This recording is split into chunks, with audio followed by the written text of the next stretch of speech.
Hi எல்லோரும் எப்படி இருக்கீங்க? இது வந்து விநாயகர் சதுர்த்தி அன்னைக்கு எடுத்த விளாக் தான். என்னம்மா இவ்வளோ நேரம் தூங்கிட்டு இருந்தியா அப்படின்னு கேட்காதீங்க. கொஞ்சம் வேலை இருந்தது அதான் இருக்கு. அதான் போட முடியல. சரி எப்படியாச்சும் நம்ம வீட்டு விநாயகரை இவங்களுக்கு காட்டியே ஆகணும் அப்படின்ற மாதிரி அதுக்கு தான் போட்டு விட்டேன். எங்கள் வீட்டு விநாயகர் எப்படி இருக்குன்னு மறக்காமல் கமெண்ட் பண்ணுங்கள். அதோட எங்கள் நார்மலாகவே அது என்னன்னு தெரில, ஒரு மாதிரி கிட்ஸுக்கெல்லாம் விநாயகர்னால் ஒரு மாதிரி க்ளோஸ் ஹார்ட் அப்படின்னே சொல்லலாம். எங்கள் பையன் ஒரே குஷி, அம்மா விநாயகர் நம்ம வீட்டுக்கு வந்துட்டார் அப்படின்ற மாதிரி ஃபுல்லாக ஒரு மாதிரி க்யூரியாசிட்டிலேயே இருந்தாங்க. சரி ஒரு வழியாக பூஜையெல்லாம் முடிச்சுட்டு அன்றைக்கே வழி அனுப்பி வச்சுட்டோம். நாங்கள் மோஸ்ட்லி எங்கேயாச்சும் தண்ணியில் போய் கரைப்போம்,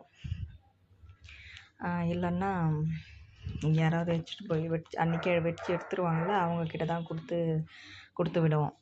அங்கே எடுத்துகிட்டு போய் கொடுத்துருவோம். அவங்க எடுத்துகிட்டு போய் தண்ணியில் கரைக்கும் போது கூட சேர்த்து நம்ம விநாயகரையும் கரைச்சிடுவாங்க.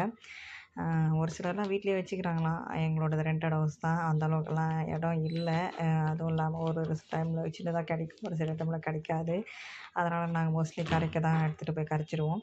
இது வந்து நான் அன்றைக்கி போட்டிருந்த சாரீ, இது ஒன்ஸ் வியர் பண்ணியிருந்த சாரீ எப்படி இருக்குன்னு மறக்காமல் கமெண்ட் பண்ணுங்கள்.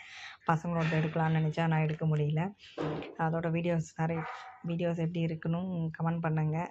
நைட்டு வந்து இது களியும் சட்னியும் செஞ்சது, தேங்காய் சட்னி. என்னம்மா இதுவே போட்டுட்ருக்கு அப்படின்ற மாதிரி நினைக்காதீங்க.